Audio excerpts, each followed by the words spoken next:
समझाना दरअसल किसी भी शख्स के ज़हन में जो मुश्किल बात होती है, समझ नहीं आ रही होती है, जो गुत्थी होती है, उसको सुलझाना होता है। तो ऐसी चीज़ों को समझाने के लिए, हल करने के लिए मुख्तसर और छोटी-छोटी सी बातें फ़ायदेमंद होती हैं। मिसालें अगर दें तो छोटी मिसालें दें ताकि वो ज़हन में आ सकें। परवरदिगार ने अगर आप देखें कलाम पाक में छोटी छोटी सी मिसालें दी हैं। मसलन मक्खी की मिसाल दी है, मच्छर की मिसाल दी है, अबाबील की मिसाल दी है, ये इस तरह की मिसालें दी हैं।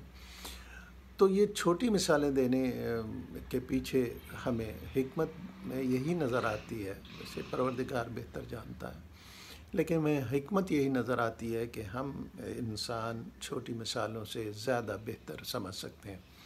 अगर परवरदिगार की इन मिसालों पर जो गौर किया जाए और साइंस ने जो इन मिसालों पर गौर किया है तो हैरान कुन चीज़ें सामने आती हैं। मसलन मच्छर को अगर आप ले लें तो मच्छर के 3 दिल होते हैं, हर पर के लिए अलग-अलग दिल और सेंटर के लिए एक अलग दिल होता है, और फिर ये किस तरह खून चूसता है वो एक अलग साइंस है। जितना सोचिए उतनी हैरानी होती है। मक्खी की मिसाल अगर ले लें तो मक्खी के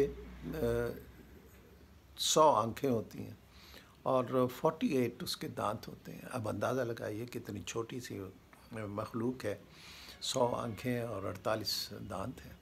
इंसान जितना सोचता है कुदरत की सन्नाई पे हैरान होता चला जाता है।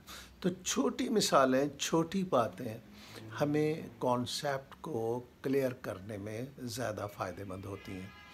देखिए, अभी चंद दिन पहले मैं मुताला कर रहा था तो एक छोटा सा वाक़या मेरी नज़र से गुज़रा। यकीनन आप भी हैरान होंगे और फ़ायदेमंद होगा आप लोगों के लिए भी, जैसे मेरे लिए हुआ। ये बाल्टीमोर अमेरिका का वाक़या है। ये मैरीलैंड में एक छोटा सा शहर है जहाँ वो ब्लैक किलिंग पर वो जो मारा गया था लड़का, उसके ऊपर मुज़ाहरे भी हुए। उस शहर की मिसाल है कि उसमें एक प्राइमरी स्कूल में प्राइमरी जमात के टीचर ने अपने स्टूडेंट से, प्राइमरी क्लास के स्टूडेंट से सवाल किया, ख्वाब क्या होता है। अब देखिए कितनी बड़ी बात है जो बच्चों से पूछी जा रही है। हम भी सही मानों में ख्वाब बताने में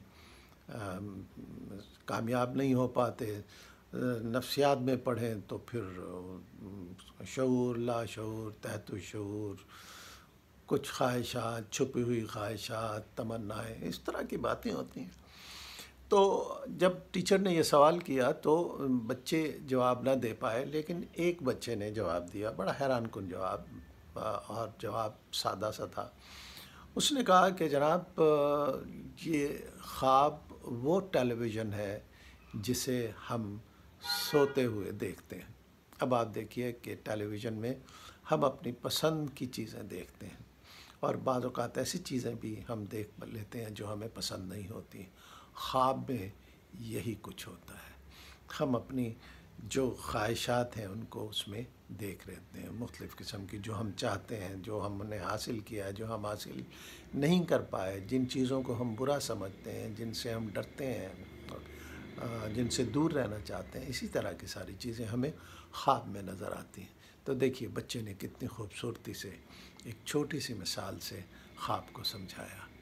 हमें भी कोशिश करनी चाहिए कि जब हम किसी को समझाएं, बात करें, तो मुख्तसर और मिसालें छोटी छोटी दें ताकि दूसरे को समझने में और हमें समझाने में आसानी हो।